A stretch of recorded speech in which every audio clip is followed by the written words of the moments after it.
What's good, YouTube? Sean just reacts. We got everything you need to know about the 2026 playoffs right before. Hey, man, who you got? Let me know who y'all got. The regular season is now over and it's time for the playoffs. Whether you watched every game or haven't been able to keep up at all, this is what you need to know about every playoff team. I've broken these playoff teams into 6 tiers, starting with the teams that are just happy to be here. And if you stay until the end, you'll hear my prediction for the 2026 champs. Be here, Warriors. This tier is exactly what it sounds like. Teams are just happy to be here and are probably not going any further. The Clippers already accomplished their 2 main goals this season. Get younger by trading James Harden and Ivica Zubac for Benedict Mathurin and Darius Garland, and make the play-in so OKC does not have a great pick. This team is still too old and slow to keep up defensively, and they don't have another reliable scorer alongside Kawhi Leonard. The biggest storyline surrounding this team will be what happens in the Kawhi Leonard case when the offseason comes. I think Kawhi gone, honestly. I think Kawhi This is a lost year for Golden State, with Jimmy Butler out for the season, and then Steph Curry went down with a knee injury, which is why Golden State has slipped down in the standings. This season is a win if they luck into a top pick and Brandon Podziemski does not get locked into an expensive contract. Please don't, bro. After a mediocre mediocre start, well, but please the Blazers do not ended give the him a season big-ass really strong. contract. Since March, the Blazers have the second best defense in the league. With a plethora of great guard and wing defenders, they like to push up really high and make the ball handler work. Danny Avdija has also continued to build his game up as a great slasher, especially on a team with minimal shooting. But besides him, the Blazers don't have enough ball handlers to keep up with good defensive teams. Right. The Heat have had a great season given their roster. Spo has revamped the offense to become much more ISO-heavy and fast-paced, and most will remember the 2026 Heat for a historic game from Bam Adebayo when he scored 83 points against the Wizards. But this team is just not talented enough to give anyone a scare, even with a coach like Spo running the show. Hey, shout out Bam, this next category is called Meh for teams that didn't luck into the playoffs but are very obviously mid. The Magic might be one of the most disappointing teams in the East. Despite adding Desmond Bane, who's had a good season, their offense is still below league average. The main reason is because of their inability to attack the basket. Banchero and Wagner are both huge, but they're not quick, so they have a hard time creating good angles around the rim. This team seems like they have the personnel for the postseason, but their offense is just too clunky for them to make a real run. This postseason determines if Jamal Mosley is fired and hopes of getting a coach that's more offensively inspired. No matter what, he gone. Shout out to bro. A lot of good things happened for Philly this season. Their first-round pick, VJ Edgecombe, looks like a great piece for the future. Joel Embiid actually played for decent stretches of the season and has started to look like himself again. And with Tyrese Maxey taking another leap as a scorer, the Sixers have gone to him down the stretch. Because of his quickness, he has the best chance to draw a 2 and find his teammates for open shots. But this team is just not strong enough defensively. Joel Embiid is not laterally quick enough to be the defensive anchor he was in the past, and his team is just too old and small to really hang with any of the East contenders. Watch for teams that try to go small to spread them out, especially at the end of games. Tough. The Toronto Raptors are also one of the pleasant surprises in the East. Once known only as a scorer, Brandon Ingram has become one of the better defenders on this team. You pair that with one of the best defenders in the league in Scotty Barnes, and that's how the Raptors have the 6th best defense. Barnes is one of the most versatile wing defenders, as he can guard 1 through 5, and Ingram does a great job using his length to play the passing lanes. They have other gritty defenders, most notably Jamal Shead, who has been a great spark off the bench as well. The problem is, this team just doesn't have enough on the offensive end. Barnes and Ingram both aren't great shooters, so they like to operate from the mid-range area, and the Raptors just don't have enough shooting around them to really give one of the East teams a real series. Fuck no. Sometimes I feel like the Suns look like a really impressive team for the first 4 months, but a cold ending to the season has them in this category.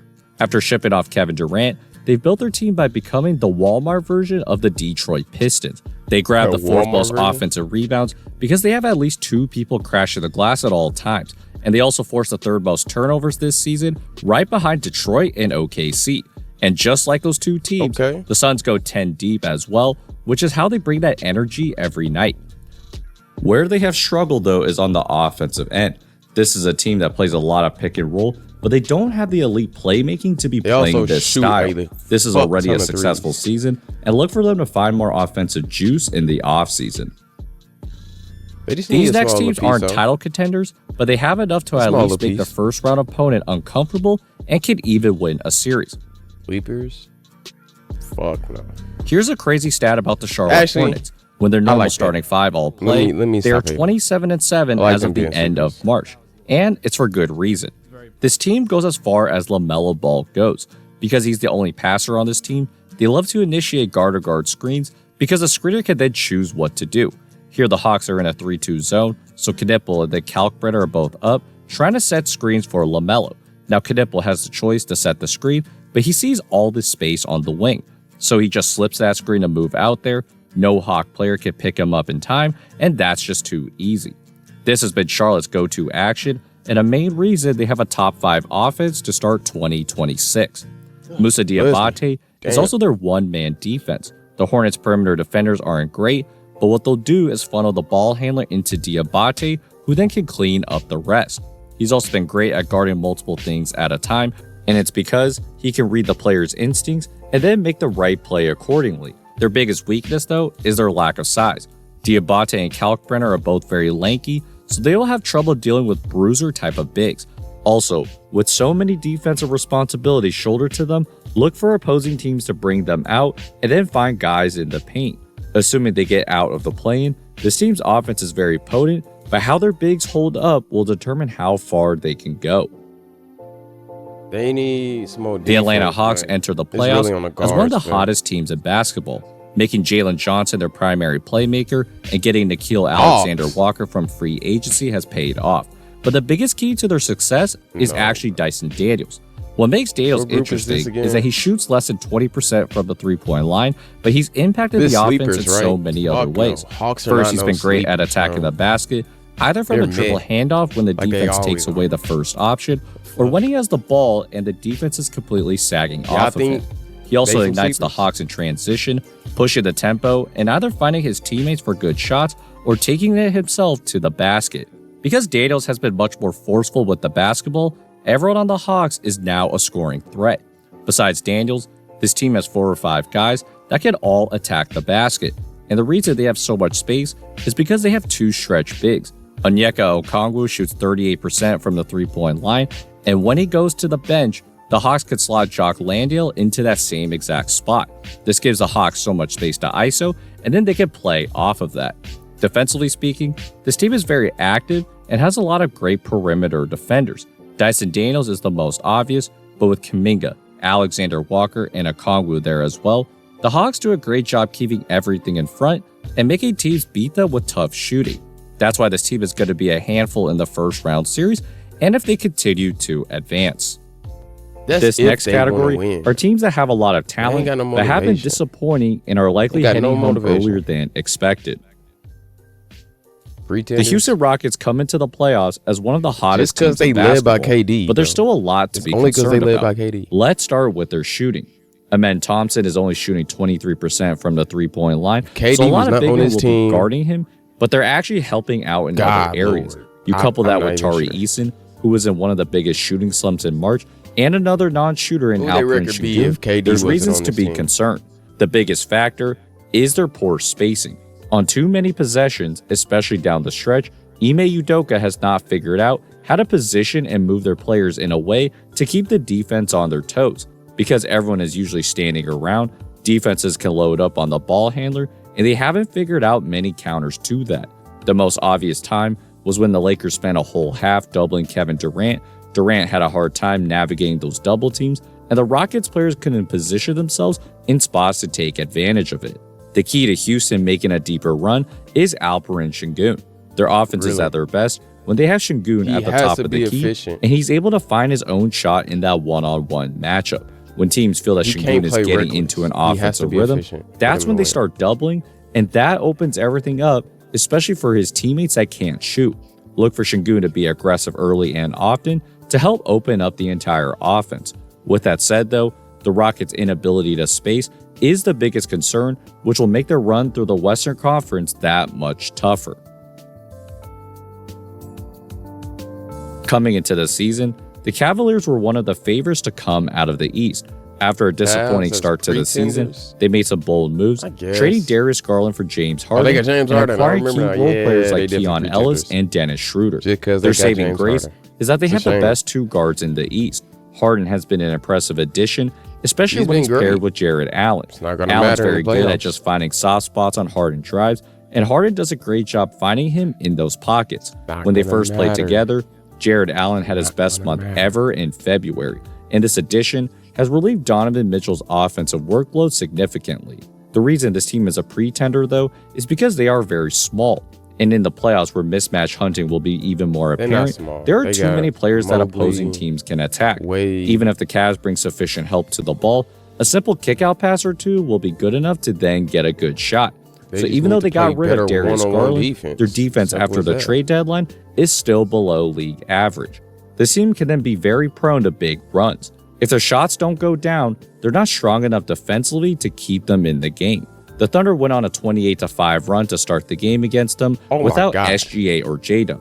And later in the month, the Heat embarrassed them in the fourth quarter by outscoring them by 17 points. So the game can quickly get away from them, which is not a great recipe for success if they want to go on a deep run. The Lakers are pretenders right now because their two best players are hurt. This is a very top-heavy squad that loves using high pick and rolls, so it's dependent on fantastic playmaking for the offense to be cohesive. If Luka and Reeves come back, the next thing to watch for is their defense. What made them so successful in March was how active this team was, especially with their hands and smart positioning. DeAndre Ayton is a big key to this. Notice how his hands are up to deter any pass, so the Wolves try to reset the possession. Ayton's pushing up, so Ant tries going downhill, who then runs right into Smart for a charge. The other edge they have is clutch time. They're 22-7 in clutch games, and a lot of that is Luka making tough shots, but JJ Redick has drawn up creative plays when it matters most.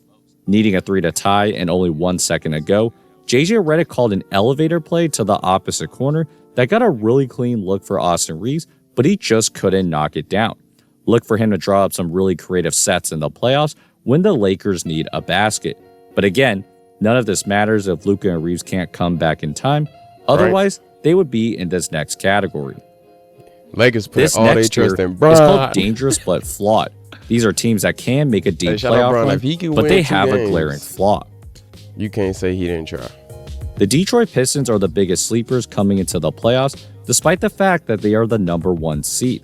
The reason this team has been so good is by winning on the margins. This team has amazing depth. They play 10 guys almost every single night, and they all can defend.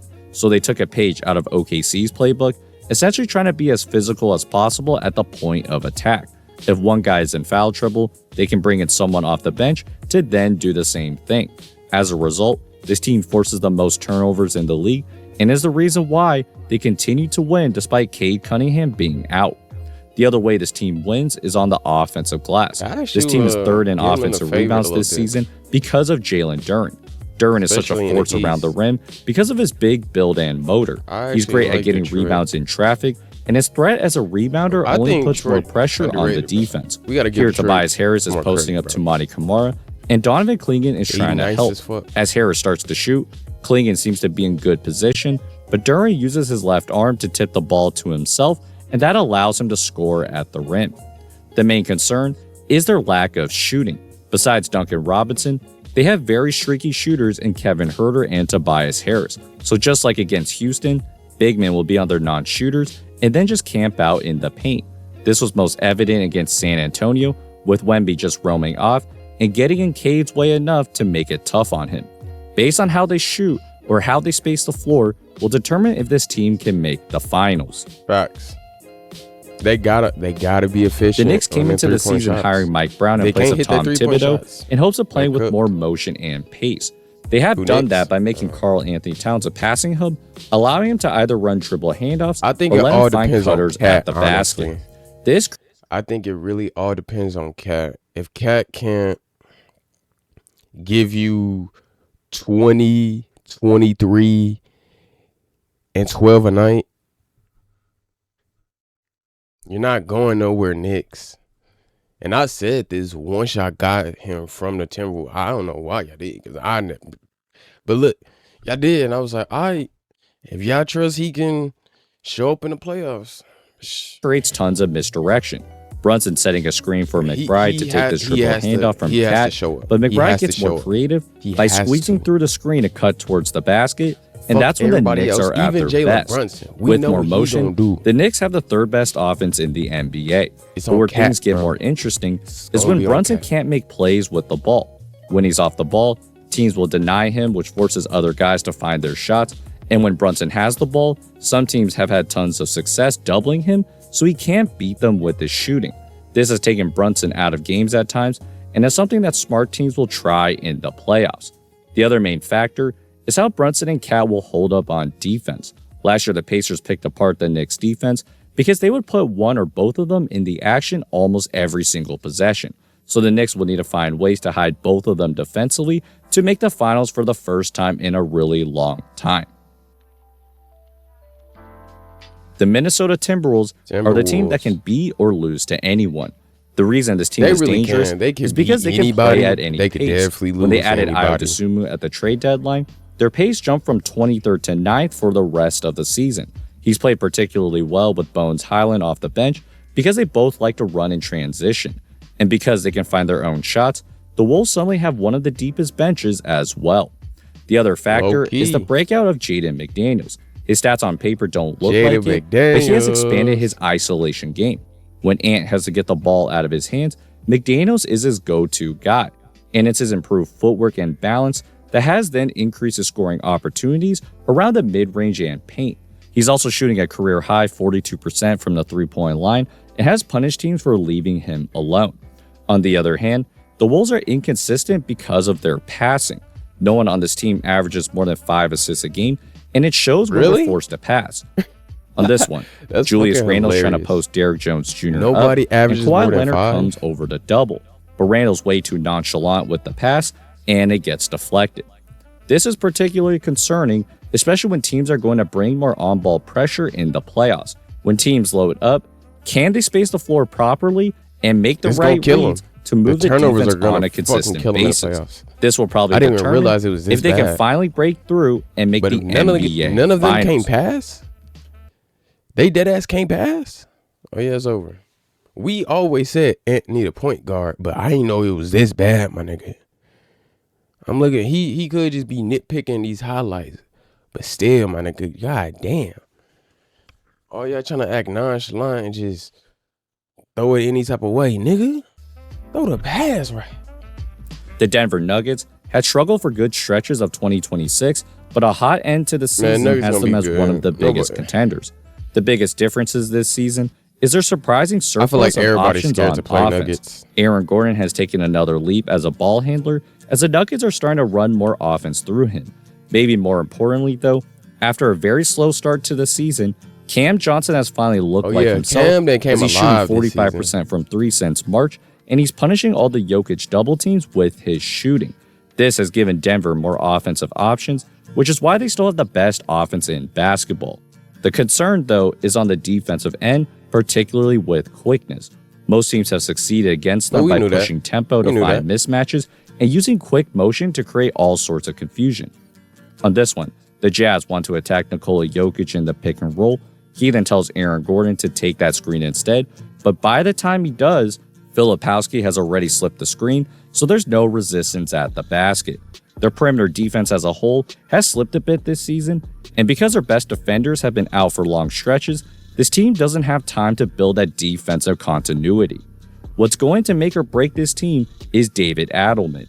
Last year, he did a fantastic job cooking up hybrid man zones, especially against OKC, that significantly slowed. He right. The coach got to come up with some type of defensive plan to hide their weaknesses on defense. They ain't really got no weaknesses on offense. They got shooters, they got passers, and they got Jokic. So they ain't really got no weakness on offense. You feel me? They got to just hide Jokic a little bit better and maybe, you know what I'm saying, mix in some man zone. Down the game. You know what I'm saying? He would have Jokic up really high, and it would take time for OKC to process what was going on before they got into their actions. And because his team has struggled with high-tempo offenses, Adelman is going to have to muck up the game again to give Denver a real shot at winning the title. With Jokic and Murray, the Nuggets are almost certainly going to be a tough out, but their defense will determine how far they can go. This final tier is the inner circle contenders, the teams that should be the favorites to win it all. Each team here has a real path to making and winning the finals. Spurs, Boston. After what most people deemed as a gap year, the Boston Celtics are again contending for a championship, and it's for two main reasons. The first is their suddenly great wing depth. Hugo Gonzalez is their standout rookie, who guards the opposing team's best player every night. Shireman and Jordan Walsh also have taken turns guarding great players, including SGA, and of course, with the likes of Tatum. They got a chip, so I never really, you know what I'm saying, underrate them. But I will say, like, Brown, they have enough fresh bodies to take on all these great perimeter players. This helps make up for their lack of front court depth with more speed and length. Watch for them to go small and put Tatum at the 5 for parts of the game. The other factor is a revamped offense. While this team is still a high ISO team, they have added much more motion to create more space for the ball handlers to drive. Without Tatum, this team would live with guard-to-guard screens, running them from the wing to open up more space for the ball handler to drive. And with Tatum back, they have added more flare screens to punish help defenders. Like here, Peyton Pritchard sets a screen, so Brown has all this space on the right side to use, and when Hartenstein comes to help, Keita sets a nice flare on Chet so that Shireman has a wide open 3. So going into the playoffs, the biggest factor is if their offense can execute in the clutch. Over the past 5 years, their offense has crumbled a bit because their offense gets very stagnant down the stretch. In the early 2020s, that was most apparent against the Miami Heat, and last year was even worse in the first 2 games against the Knicks, which is why they went out early. Now with a little more motion and variety, it's how they execute down the stretch that will determine how far they go. The Spurs had the greatest breakout this season, going from the 11th seed to the 2nd seed in just one season. And here's why they're already inner circle contenders. First, I feel like the Spurs have tons of guard depth. Fox, Castle, and Harper are all comfortable driving downhill, and I love it when they run this direction, having Castle set screens to distract the defense and let Fox get downhill. These are the ways San Antonio has successfully attacked the basket, and this will be a huge asset when they face a... If you have not watched me react to Spurs games, please do. Bro, I'm telling you. Fox has to be aggressive, bro. If they want to win if they want to go to the fucking finals, Fox has to be aggressive. He can't be no little bitch and get a ball up and want to be a passer now and be aggressive. Niggas can't guard him one-on-one. So all you gotta do, get by your man, lob it up to who? Stop. Elite defensive teams like the Wolves and Thunder. Easy. Secondly, Wemby has taken the next step, not just offensively, but defensively. The Spurs have the second best defense because they love playing this one-man zone. They let Wemby just roam in the paint, while the other 4 guys are protecting the perimeter. He can then attend to anything from the mid-range to the paint, and the rest of the team rotates to the open guy. For example, Wemby is guarding Sam Hauser, who is a 45% three-point shooter, but as White drives, Wemby slides down in the paint, and Vassell then slides down between Hauser and Harper to attend to either guy. White looks like he had a layup, but the alien made him change that shot. The biggest thing to look for is how the Spurs defense handles teams that have stretch bigs. That way teams will then bring Wemby in the pick and roll and drag him out so the paint is much more wide open. Watch for how Wemby himself handles these and if the Spurs have more counters to keep Wemby in the paint. The other factor is the youth of this team. The Spurs would be the youngest team to win the finals if they do, and they also have a very young coach in Mitch Johnson. Just last season, we saw multiple bright young head coaches make some questionable decisions in the playoffs, and Mitch Johnson will be tested in the same way. He would definitely be tested. The Thunder enter the playoffs as the favorite to go back-to-back. Shai Gilgeous-Alexander will win his 2nd MVP and has absolutely dominated in the isolation game once again. Watch for him to go to the sidestep 3 at the end of games that has buried multiple teams. After an SGA isolation, the Thunder's second best offense is the Jared McCain, Isaiah Hartenstein pairing. McCain and Hartenstein love working together on these dribble handoffs to open up more shots for the guard. and these two alone were able to keep the Thunder as a top 10 offense without Shea or J-Dub on the floor. What will truly determine if they can repeat is their overall spacing. At times, this offense gets very stationary, so teams can run all sorts of funky coverages on them. If the Spurs and Thunder meet in the Western Conference Finals, watch for San Antonio to run that one-man zone extensively to take Shea out of the mid-range and force his teammates to make shots. The reason teams can do this is because the Thunder's role players can't shoot. Alex Caruso and Lou Dort have had some very bad shooting nights against some contenders this year, so look for teams to sell out completely to Shea and dare one of these guys to consistently beat them. So every time I see Lou Dort have a good game, I'd be like, stop. And that then leads to my championship pick. After looking at all these teams throughout the season, predictions, my prediction is the Boston Celtics. In the past, to win it, their offense or to has always just been about hunting mismatches. I think my prediction to make it,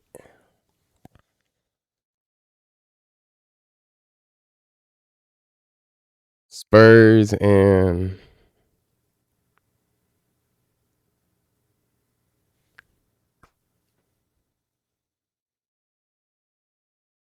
I don't know nobody from the East, bro. Which was not a great recipe for success. But as mentioned, they've made a lot of good changes to their offense this year. The spacing on each possession looks much better, and they have 4 to 5 different guys that can all attack the basket. This team is just much deeper than the past few years, so they don't have to rely on Tatum and Brown being superheroes every night to win. And it's because of the changes they made to their system, instead of depending on an overly talented roster, that makes them my pick to win it all. So, hope you guys enjoyed this video. If so, please. I'm really trying to think, man. I'm really trying to think. Damn. Orlando. Atlanta. Damn.